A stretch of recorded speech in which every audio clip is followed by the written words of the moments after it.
लगभग 66,000 साल पहले अंतरिक्ष से एक 10 किलोमीटर चौड़ी वस्तु पृथ्वी से टकराई और इसने 5वीं सामूहिक विलुप्ति घटना को शुरू किया। महाद्वीपों में फैली जंगल की आग से लेकर सुनामी द्वीपों को ट्रिगर करने तक इस प्रभाव ने ग्रह पर लगभग 75% जीवन का सफाया कर दिया और विशेष रूप से गैर एवियन डायनासोर के विलुप्त होने का कारण बना। इसके अलावा इंपैक्टर ने आज के मेक्सिको में युकाटन प्रायद्वीप के नीचे 180 किलोमीटर चौड़े गड्ढे को छोड़ दिया, जिसे चिकसुलभ क्रेटर के रूप में जाना जाता है।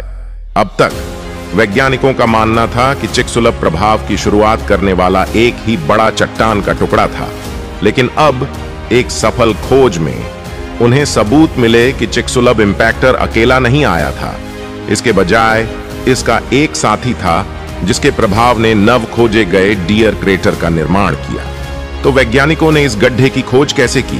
उन्हें कैसे पता चला कि इसके प्रभावकार ने डायनासोर के विलुप्त होने में योगदान दिया? अंत में और सबसे महत्वपूर्ण बात यह है कि उससे कितने और ऐसे गड्ढे हैं छिपे हुए हैं। नीडियर क्रेटर की खोज के पीछे की कहानी काफी दिलचस्प है। ये गलती से तब पाया गया जब एडिनबर्ग में एक भूविज्ञानी समुद्र के तल से भूकंपीय डेटा के साथ काम कर रहा था। वह क्षेत्रीय रूप से समुद्र तल के प्रसार से संबंधित डेटा पर काम कर रहा था। यह एक भूवैज्ञानिक प्रक्रिया है जिसने अफ्रीकी और अमेरिकी महाद्वीपों को अलग करके अटलांटिक महासागर को खोला। खैर, डेटा का विश्लेषण करते हुए उन्हें पठार पर समतल अवसादीय अनुक्रमों की उम्मीद थी। हालांकि उन्होंने जो देखा वह पूरी तरह से अप्रत्याशित था। टीम को समुद्र के बिस्तर के नीचे 8.5 किलोमीटर चौड़ा गड्ढा मिला। कुछ असामान्य विशेषताओं को रखते हुए लगभग गोलाकार अवसाद में एक उठा हुआ रिम था, साथ ही केंद्र में एक बहुत ही प्रमुख उत्थान था। इसके अलावा इसमें ऐसी संरचनाएं थीं जो एक अव्यवस्थित अवसादीय निक्षेपों की ओर इशारा करती हैं, जो गड्ढे के बाहर 10 किलोमीटर तक फैली हुई हैं।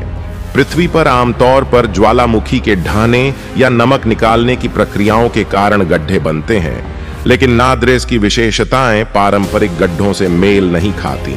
इसके बजाय इसके गुण इंपैक्ट क्रेटर से मिलते हैं, जो क्षुद्र ग्रहों के साथ टकराव के परिणाम स्वरूप होते हैं। इन तथ्यों पर विचार करने के बाद टीम ने निष्कर्ष निकाला कि जरूरतमंद अवसाद भी संभवतः इस तरह की एक ब्रह्मांडीय घटना से हुआ है। नीडियर क्रेटर अफ्रीकी देशों गिनी और गिनी बिसाऊ के तट से लगभग 350 किलोमीटर दूर स्थित है और इसका व्यास केवल 9 किलोमीटर है। इस स्थान पर वर्तमान जल गहराई लगभग 900 मीटर है और गड्ढा 300 से 400 मीटर समुद्री तलछट से ढका हुआ है। नाडिर का आकार हमें बताता है कि यह चिकसुलभ क्रेटर के करीब कहीं नहीं है, लेकिन जब इसकी स्थिति की अलग अलग भूवैज्ञानिक परतों के संबंध में जांच की गई तो शोधकर्ताओं ने निष्कर्ष निकाला कि यह 66,000 वर्ष पुराना है। हालांकि प्रभाव के सटीक समय और गड्ढे की उम्र के बारे में कुछ अनिश्चितता है। अगर हम केवल सर्वोत्तम अनुमानों पर विचार करें तो यह युग चिकन लूप प्रभाव के युग से मेल खाता है, जिससे संकेत मिलता है कि 2 प्रभाव संबंधित हो सकते हैं। शोधकर्ताओं ने गड्ढे में विस्तृत जानकारी प्राप्त करने के लिए कंप्यूटर मॉडलिंग और सिमुलेशन का इस्तेमाल किया। उन्होंने पाया कि गड्ढे का निर्माण 500 से 800 मीटर पानी में 400 मीटर चौड़े क्षुद्र ग्रह के टकराने से हो सकता था। इसके परिणाम स्वरूप व्यापक क्षेत्रीय तबाही के साथ साथ 6.5 तीव्रता का भूकंप और दुनिया भर में 900 मीटर ऊंची सुनामी आती। नीडियर प्रभाव से निकली ऊर्जा भूख हाहापाई, ज्वालामुखी के पानी के नीचे विस्फोट और 15 जनवरी 2022 से 1000 गुना अधिक होगी।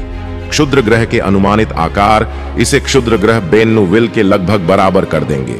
नीडियर इंपैक्टर को चिकसुलभ इंपैक्टर से जोड़ना, कई संभावनाएं पैदा होती हैं। आमतौर पर बड़े क्षुद्र ग्रहों के साथ छोटे चांद होते हैं, इसलिए नीडियर इंपैक्टर चिक्स ऑफ लूप इंपैक्टर का ऐसा मूड जीत सकता था। इसके अलावा हमने इतिहास में दोहरे प्रभाव के पुष्टि किए हुए मामले देखे हैं। एक उदाहरण में स्वीडन में 470 मिलियन वर्ष पुराने लगने और मालिंगरिंग क्रेटर शामिल हैं, जो इस संभावना को और मजबूत करते हैं। दूसरा परिदृश्य कहता है कि विशालकाय मूल क्षुद्र ग्रह या धूमकेतु संभवतः पृथ्वी के साथ एक पहले के समापन काउंटर के दौरान कई छोटे और बड़े टुकड़ों में टूट गया, जिससे दो समान उम्र के प्रभावकार पैदा हुए। यदि कुछ ऐसा होता तो यह 1924 में जुपिटर के तर्क शक्ति बलों ने कॉमेट शूमेकर लेवी 9 को टूर करने से पहले की घटना की तरह था। इन दो संभावनाओं के अलावा टीम को इस बात का भी संदेह है कि एक घटना का समूह हो सकता है जिसमें मुख्य बेल्ट एस्ट्रॉयड की संघटनात्मक टूटने से अधिकांश मीडियाई टक्करों की अवधि में नतीजे होते हैं। और यदि यह सिद्धांत सही है तो हम वोल्टेज क्रेटर को भी उसी समूह में रख सकते हैं जिसमें चिक्सुलूब और डियर है, जिसकी अनुमानित उम्र 65.4 मिलियन वर्ष है। हालांकि इन सभी सिद्धांतों की वैधता अनिश्चित है। एक छोटी संभावना है कि नाडीर केवल एक ढहने वाला ज्वालामुखी संरचना हो जो चिक्सुलूब से कोई संबंध नहीं रखता। अगर हम धरती के ऐसे हाइपर गति संकट के इतिहास को ध्यान में लें तो लगभग हर 900 वर्ष में लगभग 50 मीटर व्यास के जोखिमपूर्ण टक्करें पृथ्वी से टकराती थीं और 1 किलोमीटर से अधिक व्यास वाली टक्करें लगभग हर मिलियन वर्ष में वैश्विक प्रलय के खतरे को पैदा कर सकती थीं। फिर भी ऐसे जोखिमपूर्ण टक्करों के बारे में उच्च सूचना नहीं है क्योंकि पृथ्वी के 70% से अधिक सतह पानी से ढकी है। यह उम्मीद की जाती है कि समुद्री लक्ष्य टक्करें पृथ्वी पर गड्ढों का अधिकांश हिस्सा बनाएगी। हालांकि 27% से अधिक पृथ्वी की सतह पानी से ढकी होने के कारण यह उम्मीद की जाती है कि समुद्री लक्ष्य टक्करें पृथ्वी पर गड्ढों का अधिकांश हिस्सा बनाएगी। हालांकि केवल 15 से 20 पुष्ट हाइपर वेलोसिटी प्रभाव क्रेटर समुद्री प्रभाव घटनाओं हैं, तो यदि नाडियर क्रेटर का ब्रह्मांडीय संबंध स्थापित होता है तो यह अब तक पृथ्वी पर पाए गए केवल 20 से कम पुष्ट समुद्री प्रभाव क्रेटरों में से एक बन जाएगा। यह हमें भी मजबूर करेगा कि हम अपनी स्वीकृत धारणा पुनर्विचार करें कि सिंहावलोकन कैसे अपने अंत तक पहुंचे और क्या हो सकता था।